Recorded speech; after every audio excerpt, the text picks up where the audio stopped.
Today, we're digging into the source material on, well, a huge topic. The AI duopoly. That's NVIDIA, NVDA, and AMD. Our mission, really, is to unpack the strategy, the finances, the tech, what's driving this massive race. Yeah, and you almost have to start with the numbers, the sheer performance difference. It really frames the whole discussion. If you look back 5 years, say late 2020 to late 2025, the S&P 500, about 114%. Pretty good. AMD, strong, definitely strong at 184%. But NVIDIA, I mean, the number is just wild. 171.8% return. That gap, it tells you, plain and simple, the market thinks NVIDIA isn't just playing the game, they are the game, the main profit engine of AI right now. So why? What explains that huge difference? It really boils down to the moat, the competitive advantage. And for NVIDIA, the key isn't just the hardware, surprisingly. It's their software platform. Yeah. Compute unified device architecture. All the major AI models, TensorFlow, PyTorch, they're built on CUDA. Yeah. That creates these incredibly powerful network effects. And the switching costs, they're just astronomical for developers, for the big cloud providers, hyperscalers. It's like a fortress of profitability they've built. Okay, a fortress. So AMD is what? Yeah. The challenger trying to scale the walls. Their strategy seems completely different. They're pushing ROCm, their software, but it's open source. They're positioning it like the Linux to CE days Windows. Exactly, offering freedom, they call it, and crucially, a lower total cost of ownership, which definitely gets the attention of giants like Microsoft, Google, the big spenders.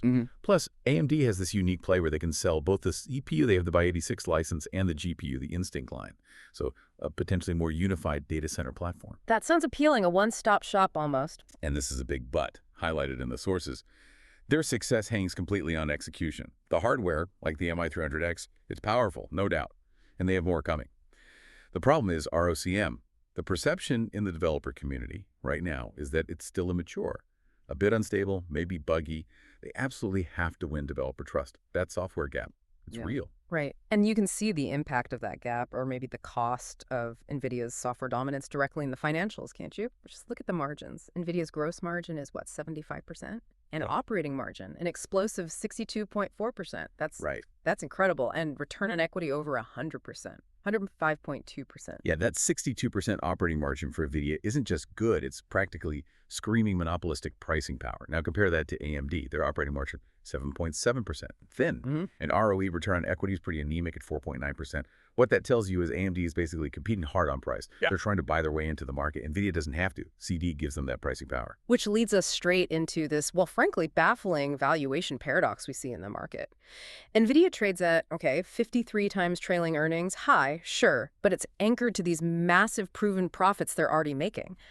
AMD, though, it's trading at a stratospheric 148 times trailing PE. That 148 number, it's pure expectation. The market is essentially betting that AMD's current earnings, which are quite low, are going to explode, maybe triple or quadruple come 2026. It's a speculative bet right now. It's based entirely on the hope that they'll grab huge AI market share, driven by ROC adoption and new chips. Okay, so AMD's big risk is failing to deliver on that hope. Execution, basically.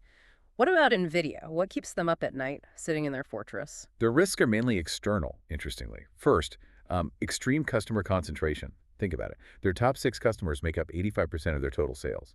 That gives those few giant companies immense bargaining power, and it gives them a huge incentive to fund competitors like AMD to get some leverage. Makes sense. Risk number 2. Geopolitics and regulation. It's like a complex two-front war now. China is probing them on antitrust grounds. China is a vital market. At the same time, new U.S. regulations mean there's effectively a 15% revenue tax on their most advanced chips sold into China. It's getting complicated. So NVIDIA faces external threats, powerful customers, regulators. AMD's threat is internal. Can they actually execute? Can they make ROCm work reliably enough? If they fail on the software, that whole story stock narrative collapses, right? There's no real earnings floor to justify that 148 PE. Precisely. So pulling it all together, NVIDIA is the proven entity, a cash-gushing fortress walled off by CD, but facing these significant external pressures. AMD is the challenger. It's a high-risk, high-reward gamble on a very difficult strategy, breaking that CD moat with open source and great hardware. Execution's everything for them. So based on the source material we've looked at, it seems like while the market really needs a challenger like AMD to foster competition, NVIDIA's track record, its profitability, that huge R&D budget fueling CUDA, It just looks like the more resilient investment case for the long haul, despite the risks. Which leaves us, and you the listener, with the big multi-billion-dollar question, really. Can AMD, backed by those hyperscalers desperate for an alternative, actually get ROCm polished and adopted fast enough to break the CDA lock-in? Or will NVIDIA's massive head start and their continuing R&D spend just make that gap insurmountable? Whoever wins that race likely defines the next era of AI.